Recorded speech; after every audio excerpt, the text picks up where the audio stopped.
نبی صلی اللہ علیہ وسلم نے مال غنیمت جو غزوہ حنین کے اندر اکٹھا ہوا تھا، آپ نے مقام جعرانہ پر سارا سامان، سارا مال غنیمت اکٹھا فرمایا اور ارادہ فرمایا کہ طائف کے بعد ہی اس کا معاملہ دیکھا جائے گا۔ ڈیلے کرنے کا مقصد یہ تھا کہ کوئی تو اس کے وارث بنے اور آ کر ہم سے بات کرے۔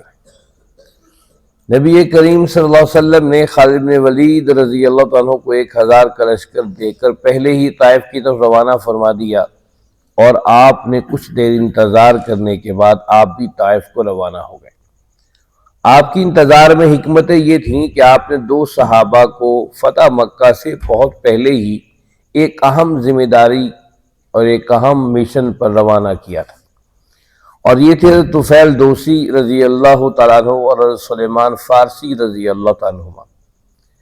ان کی ذمہ داری یہ تھی کہ یہ اس دور کی جدید توپ خانے کی تربیت حاصل کریں۔ اس دور کے اندر سب سے بڑا توپ خانہ منجینک تھا، جو پتھروں کی وہ چھاڑ کیا کرتا تھا ان بند قلعوں پر جن کو دیواروں کے ساتھ شہروں کو محفوظ کر دیا گیا تھا۔ شہروں کو محفوظ کرنے کے لیے دیواریں ہوا کرتی تھیں، اور دیواروں کو توڑنے کے لیے اس دور کا توپ خانہ منجینک استعمال ہوتا تھا۔ آپ صلی اللہ علیہ وسلم نے جو ہی طائف کی طرف کوچ کرنے کا ارادہ فرمایا تو یہ صحابہ بھی اپنے سارے سامان اور اوزار کے ساتھ آپ کے پاس پہنچے۔ نبی کریم صلی اللہ علیہ وسلم نے ان سے منجینک کی تفصیل معلوم کی، اور آپ نے اس میں کچھ تبدیلیاں فرمائیں۔ آپ نے فرمایا چونکہ ہم طائف کی طرف پیش قدمی کرنے جا رہے ہیں، طائف کا قلعہ اونچا ہے، اس کی فصیلیں اونچی ہیں، تو پتھر ناپ کے رکھے جائیں جو اونچی دیوار تک کو مار کر سکے۔ پھر آپ نے رسوں کی مضبوطی کے حوالے سے بتایا کہ اس کے رسے مضبوط ہونے چاہیے ہیں، تختے مضبوط ہونے چاہیے تاکہ بھاری سے بھاری پتھر کو بھی پھینکا جا سکے۔ گویا کہ نبی کریم صلی اللہ علیہ وسلم صرف نماز، روزہ اور صبح شام کی تسبیح بتانے نہیں آئے تھے۔ آپ اگر حکومت میں بیٹھتے تھے تو بہترین حکمران تھے، میدان کارزار میں تھے تو بہترین سپہ سالار تھے، اور بہترین اس اہم معرکے کے اندر یہ بات پتہ چلی کہ آپ بہترین اسلحے کو بھی جاننے والے تھے۔ مجھے بتائیے، ہم نے صرف اللہ کے نبی صلی اللہ علیہ وسلم کو نماز روزہ کے لیے تو متعین کر دیا ہے۔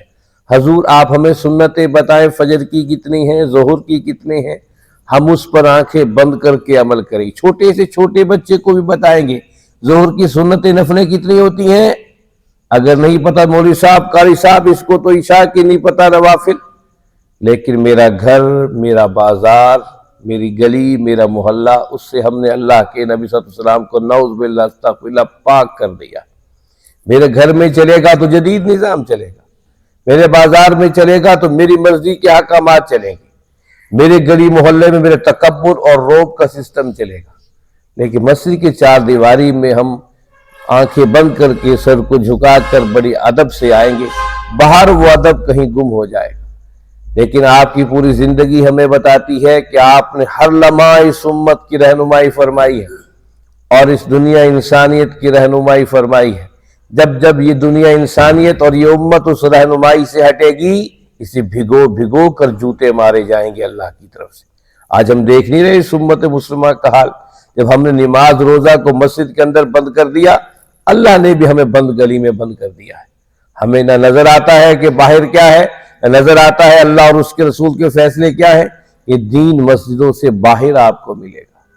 اس لیے آقا کریم صلی اللہ علیہ وسلم نے ایک موقع پہ فرمایا، لوگوں نے دین کو، مذہب کو اپنی عبادت گاہوں کے اندر مقید کر دیا تھا، میں اسے عبادت خانوں سے باہر نکالنے کے لیے آیا ہوں۔ لیکن افسوس کہ اس امت نے پھر اپنے نبی کی دعوت کو مسجد کی 4 دیواریوں میں بند کر دیا۔ خدا را اس دین کو باہر ڈھونڈیے، یہ مسجد کی 4 دیواری میں نہیں ہے، قطعاً نہیں ہے۔ مسجد کے 4 دیواری میں دین آپ کو نہیں ملے گا۔ یہاں تو آپ تو تھیوری پڑھنے کے لیے آتے ہیں، اس اسکول کالج کے طلبہ ایک سبق پڑھتے ہیں اور پھر پریکٹیکل کے لیے تجربہ گاہوں میں جاتے ہیں۔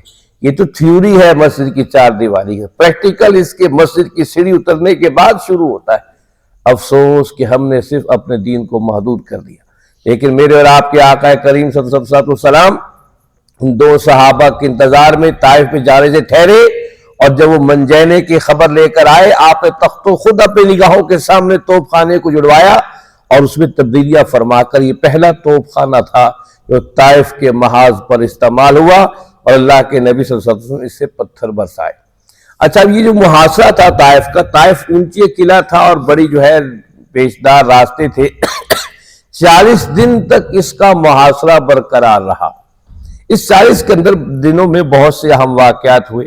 ایک واقعہ تو یہ تھا کہ دشمن تیروں کی بوچھاڑ کر رہا تھا، صحابہ کی شہادتیں ہو رہی تھیں، اور منجینے جو ہے اس کے نیچے صحابہ جو ہے دبابہ کے نیچے چھپ کر جاتے تھے اور قلعے کے اوپر چڑھنے کی کوشش کرتے تھے۔ وہ اوپر سے لوہے کے جو ہے بڑے بڑے جو ہے کنڈے تھے جو گرم کر کے پھینکتے تھے، جس سے صحابہ شہید بھی ہو رہے تھے۔